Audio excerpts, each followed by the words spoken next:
J'ai d'abord rappelé à ce Barcelone que ce n'était pas une grande équipe. Barcelone est une bonne équipe, mais n'est pas une grande équipe. Les amis, bienvenue sur LS Foot. On va parler du match de Barcelone contre l'Atlético de Madrid. J'ai revu le match. Ce match gagné par les Barcelonais 2-1, mais qui sortent de la compétition. Désolé pour vous. Et pourtant, c'est la meilleure équipe qui est sortie, justement, de la Ligue des Champions. On va revenir sur ce match très rapidement et en longueur sur cette défaite et cette sortie de Barcelone. Et même si c'est la meilleure équipe qui est sortie, même si c'est une équipe qui a 9 points d'avance face au Real de Madrid en Liga, donc on peut se dire que l'équipe quand même obtient des résultats sous Hansi Flick. C'est la deuxième fois où ils sortent justement dans le dernier carré quasiment de la compétition. Et il faut se poser les bonnes questions. Et en revoyant le match a été totalement dominé par les Barcelonais aussi contre l'Atlético, qui on aime ou on n'aime pas, joue le jeu de l'Atlético de Madrid. Et c'est le jeu de l'Atlético qui arrive quand même à mettre son but, qui laisse le jeu à l'adversaire. On connaît tous l'Atlético, on peut remettre en cause, mais ça reste une équipe qui est vraiment axée sur la défense. Et c'est un peu ce qui caractérise, bien sûr, l'Atlético de Madrid. Quant au Barça, match aller, il y a eu un joueur expulsé, c'était Koubarsi, pour le même type de faute. Match retour, il y a encore un joueur expulsé pour le même type de faute, et là, ce coup-ci, c'est Eric Garcia.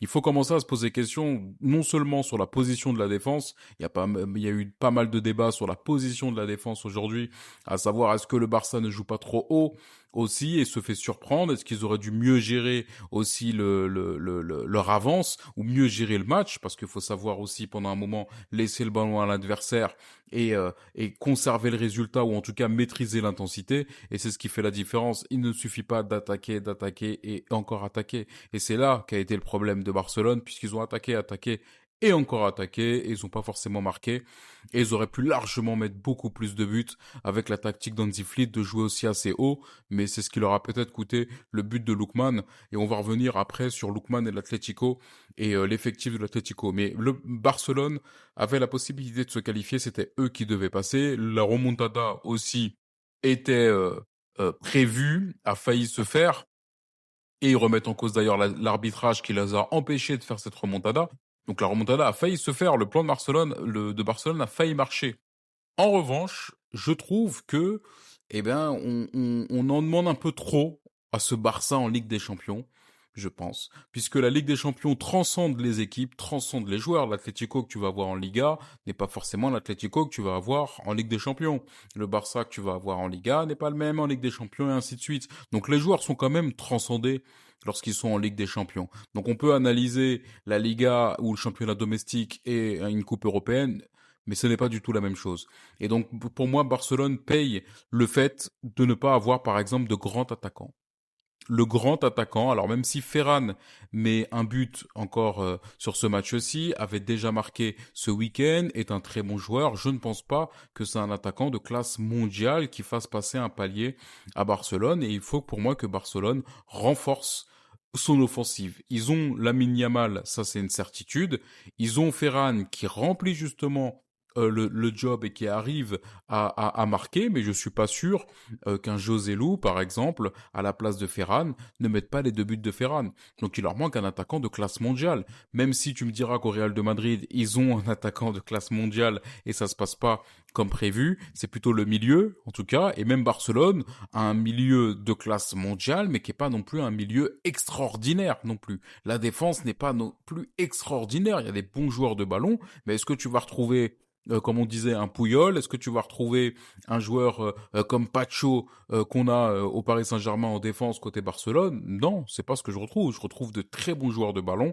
Dans toute l'équipe, on a des excellents joueurs qui manient le ball, comme on dit. Mais par contre, je n'ai pas de joueur dur sur l'homme où j'ai pas le sentiment d'avoir un grand leader qui se dégage, que ce soit sur l'axe du terrain, et toutes les grandes équipes ont des grands leaders qui se dégagent, que ce soit sur l'axe du terrain, sur les ailes, mais en général, tu as un central qui te dégage cette assurance et cette solidité. C'est pas ce que je retrouve du côté de Barcelone. En attaque, si tu prends Paris notamment qui a Dembélé, tu prends le Bayern qui a Kane, tu prends l'Atlético, bon c'est pas le bon exemple, qui a quand même Lookman et Alvarez. c'est quand même des attaquants qui ont prouvé et qui ont déjà gagné. Donc je pense qu'il y a aussi le jeu du Barça et l'équipe qui gagne 2 Ligas d'affilée qui fait que bah forcément on peut se dire que c'est une grande équipe, en tout cas en Liga, une grande équipe à l'échelle européenne, mais le détail qui manque, c'est soit il a manqué peu de choses contre l'Atlético, je vous l'admets, soit il manque aussi un joueur de caractère sur le terrain et je suis pas sûr qu'il les ait. À l'époque du Grand Barça, si on doit faire le parallèle, il y avait Busquets, Iniesta, Xavi. Rien que les trois déjà pouvaient prétendre à un ballon d'or. Rien que les trois déjà rentrent dans la légende et on regarde encore leurs vidéos. Est-ce que tu vas regarder encore des vidéos de Olmo? Est-ce que tu vas regarder encore des vidéos de Gavi? Il y a seulement Pedri qui tire son épingle du jeu, mais il faut quand même un milieu premium et de classe mondiale pour en tout cas aller chercher le titre européen. Et le Barça, pour moi, n'a pas ce milieu de classe mondiale pour aller chercher le titre européen. J'ai oublié De Jong. J'aurais pu rajouter De Jong, c'est vrai. Mais derrière non plus. On n'a pas cette légende où pour l'instant, ils n'ont pas encore de joueurs de légende qui pourront les aider à passer un cap. J'ai l'impression que c'est une équipe assez jeune qui arrive à qui arrive à jouer au ballon et même très bien, mais qui n'a pas encore justement de stars incontestables. Pour rappel, Messi, lorsqu'il est arrivé, il y avait Messi, il y avait Ludovic Giuli, d'ailleurs c'est Messi qui a sauté la place de Giuli, mais il y avait Messi, Henry, Ronaldinho, Eto'o, des joueurs dont on se souvient. C'était pas le cas de ce Barça-là. Et même le cas, un peu le Real est dans la même difficulté avec son milieu de terrain notamment, même si en attaque, ils ont d'excellents joueurs, Vinicius, Mbappé, on peut mettre Mastantuono, Brahim, mais c'est pas Bale, Benzema, Cristiano Ronaldo. Donc pour moi, il manque encore de la consistance, que ce soit dans le championnat domestique et européen, et c'est pour ça que le Barça le paye. Et l'Atlético ne mérite pas forcément au niveau des stats, au niveau de la domination qu'ils ont subie par rapport au Barça, mais l'Atlético s'est montré solide et il faut pouvoir gagner ce type de match, cette double confrontation. C'est ça la dure loi de la Coupe d'Europe, c'est de pouvoir gagner ces doubles confrontations. Tu as été le meilleur, mais est-ce que tu as marqué plus de buts que ton adversaire? C'est ce qu'on va retenir, tout simplement. Donc tu peux dans un combat dominer l'adversaire. Si l'adversaire te place une petite estocade, il peut te mettre KO.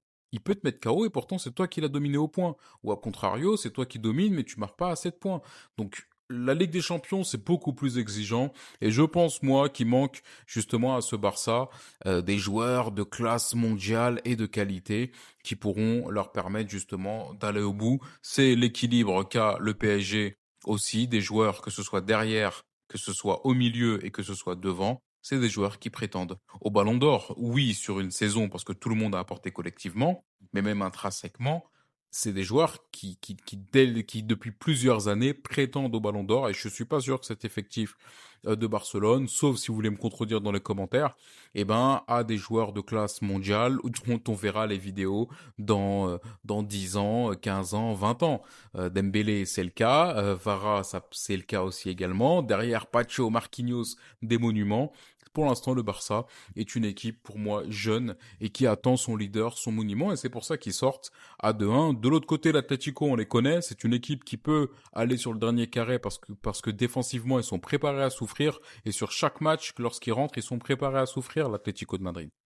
Donc, la Ligue des Champions te soumet cette souffrance-là, et si tu es préparé à souffrir, comme l'Atlético de Madrid l'est, tu peux réussir à aller loin tant que l'équipe adverse ne te marque pas ce but. Et il faut marquer ce but pour passer l'Atlético de Madrid, qui jouera très certainement contre Arsenal et ou le Sporting au moment où j'enregistre cette vidéo, mais très certainement Arsenal, et on verra justement s'ils peuvent aller jusqu'en finale, et ça m'étonnerait pas qu'ils aillent en finale, puisque la défense est super importante. T'as besoin d'un but pour passer, hein.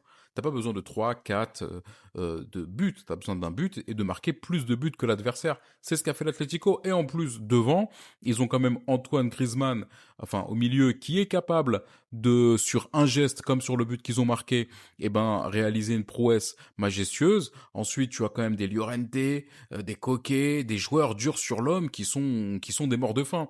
Et en plus de ça, t'as Alvarez, t'as Lookman devant. Tu peux faire entrer un Sorloth quand tu veux changer de tactique et avoir une attaque plus placée et pouvoir transmettre des centres. Donc tu peux transmettre des longs ballons devant. Il pourra faire des déviations. Donc je pense que cet Atlético Madrid ne joue pas forcément le meilleur football, mais un équilibre est peut-être calibré pour ce type de compétition. Donc n'hésitez pas à me dire en commentaire ce que vous pensez de ce match, si l'arbitrage a joué dans ce match selon vous, si le Barça devait passer largement, si pour vous le Barça est calibré pour aller gagner la Ligue des Champions, malgré tout avec cette équipe-là, je le pense aussi, mais je pense qu'il manque un ou deux joueurs forts sur cette équipe de Barcelone et ça se joue à peu, mais quand tu sors contre des équipes contre l'Inter de Milan l'année dernière et l'Atlético, des équipes qui pouvaient se ressembler dans le football, ça pose question en tout cas sur ce Barcelone qui s'en remet aussi à l'arbitrage en disant que l'arbitre a un peu saboté leur victoire, mais j'ai eu l'impression de voir à peu près la même chose que l'année dernière, un Barça qui domine, un Barça qui se fait surprendre. Donc n'hésitez pas à me dire en commentaire ce que j'aurais pu oublier, ce que vous avez pensé du match, à vous abonner aussi à la chaîne si ce n'est pas encore fait pour continuer à monter petit à petit. Et moi je vous dis à très vite pour une prochaine vidéo.